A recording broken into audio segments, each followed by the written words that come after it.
What is up, everyone? Welcome back to the Steel to Stone channel. Thanks for checking back in with me. So today I've got a special little budget knife for you guys to check out, and I'm sure a lot of you have already seen this. And I've had my eye on it for a while and ultimately never decided to pick it up. And then I guess it was a week or so ago,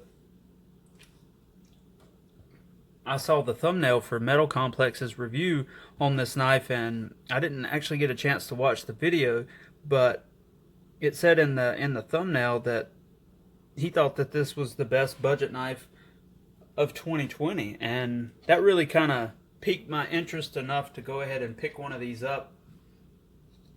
And I was also kind of waiting for this particular example or version to be available somewhere. I wanted the satin finish blade, not necessarily the blue, but I do like the blue. But I just wanted a satin finish blade other than the black coated one that they also do. Just because being a budget knife, I know it's probably not a DLC coating. I'm not a huge fan of coatings on blades overall. Anyway, I prefer a satin finish, and especially with budget knives, they use a cheap coating that comes off easily. So wanted to spring for the satin finish if I was going to get one, and picked this one up at Amazon. Arrived very quickly. I think it took 2 days to get to me, so that was awesome. And yeah, let's take a look at it. So the Civivi Ortis, about 7.5 inches in overall length, 9CR 18 MOV stainless steel hollow ground clip point style blade with a flipper tab and a hole in the blade if you want to use that to open the knife. Liner lock FRN scales running on ball bearings around the pivot. Stainless steel liners that are coated with some type of paint or maybe a black oxide coat. I'm not exactly sure what kind of coating that is, but nonetheless, black coated and heavily relieved to save some weight. 2.87 ounces is how much this weighs, so pretty lightweight given what it is. Forward finger choil, very good ergonomics on this. Super deep carry. Reversible, tip up only pocket clip. And you can see how they did the pocket clip there. That's absolutely perfect, almost, in my opinion. Could have made that cutout just a little bit deeper so that the top of the clip was flush with the top of the scale. But nonetheless, that's very, very good. And I love when companies do pocket clips just like this. I think it's just the best way to go. So very impressed with this out of the box overall. And I've been using it for ever since pretty much all day yesterday and today, and I've actually cut a good bit of different stuff with it already. Some zip ties, opening a little toy dartboard that my son got for Christmas, broke down some boxes with it, opened some plastic packages, and I'm really intrigued with this so far and really have been enjoying using it. As you can see, this hollow grind and how thin it is, this thing cuts like a razor. I mean, if we just look at the tip on this knife and how thin the tip is. Let's see, I've got a Paramilitary 2 here, which is very similar knife overall, as well as the Para 3. It's like a right in between those two, and a very similar design. If we compare the tip thickness on these two, I mean, this thing is just crazy thin. Look at that.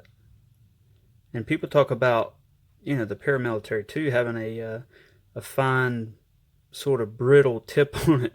But this, I mean, this is like half of the width of the PM2's tip. So definitely this is intended as a lightweight, just, EDC design for light duty tasks or moderate duty tasks. Nothing crazy.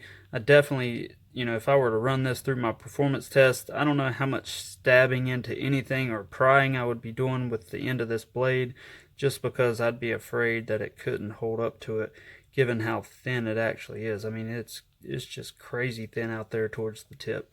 So nothing wrong with that. It actually makes me really happy to have a knife like this, and I wish more companies would have the balls to make something like this. even though it is thin and would be easy to damage, I mean, the benefits that you get in cutting things with this is just going to be phenomenal. And if you're smart, you'll be relatively careful with it and not do anything stupid that's going to damage it for you.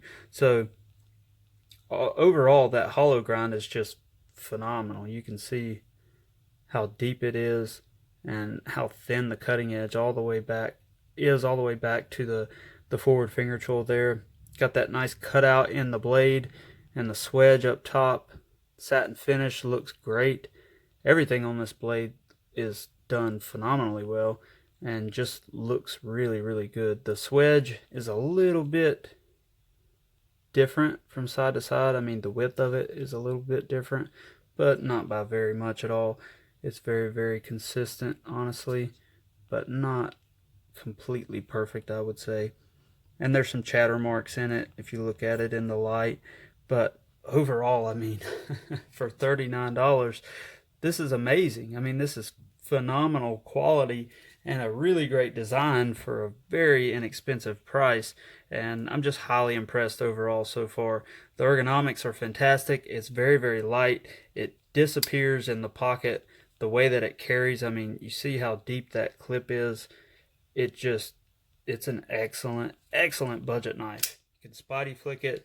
The D10 is really strong on this particular example, so it makes for a really good action with the flipper tab. It fires out hard. I don't think it would actually be possible to make it fail with the flipper tab, no matter how you did it.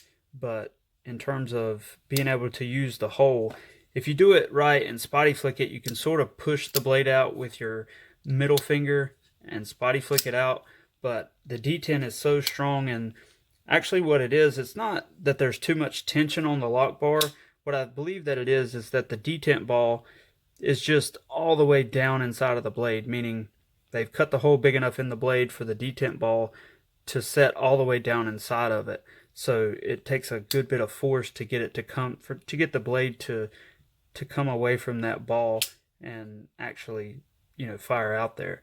So that's sort of the way you can go about making a knife with a really good smooth action like this, is you inset the detent ball further inside of the blade to make it a little bit more difficult to, disengage it or sort of unlock the two from each other, but you don't put a lot of tension over on the lock bar itself. That way it closes nice and smoothly and you can get that good sort of drop shut action, but it also takes a good bit of force to actually get that ball out of the hole in the blade. And I think they just went a little bit too deep with this one. So looks like they tried and did a decent job, but they just went a little bit too far with it. And, it's just not perfect. But, I mean, for $39, this is absolutely fantastic. And obviously you see you get all these goodies with it as well. This nice sort of fleece lined pouch with a cleaning cloth that says Civivi on it and a couple wee stickers.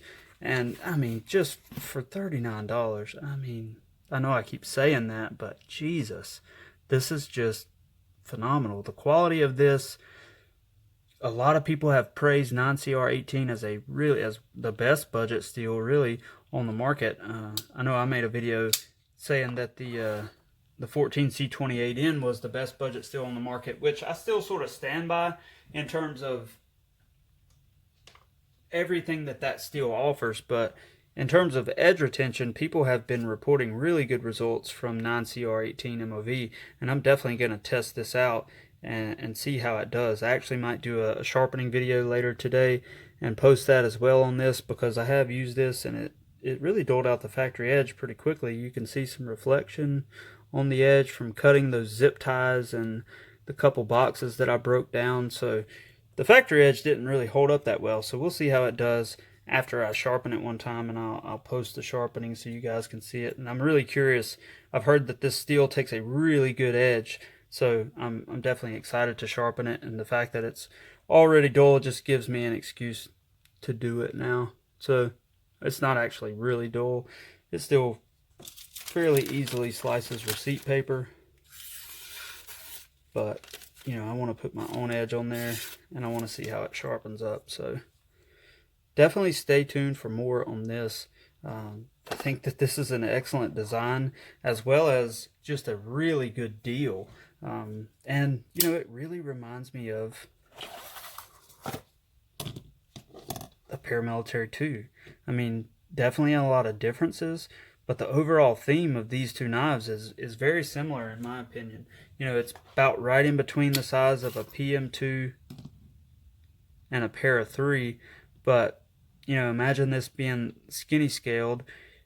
Very similar ergonomics with an added flipper tab running on bearings instead of washers and a liner lock instead of a compression lock, but both are clip point style blades. Got a hollow grind here and a full flat grind on the Spydercos, but a lot of similarities on these two, and just the overall theme of the design is very similar, and they feel similar in the hand, and both are really great, just everyday carry options, sort of moderate to light duty. I would say more moderate to a little bit of hard use with the Para 3 and the PM2, given the way that it's designed and the thickness of the blade, but definitely very similar knives overall. So I'm definitely excited about this, and hope that you guys will enjoy this little series on the Ortis that we're going to do. So thanks for watching. Hope you guys enjoyed, and we'll see you soon.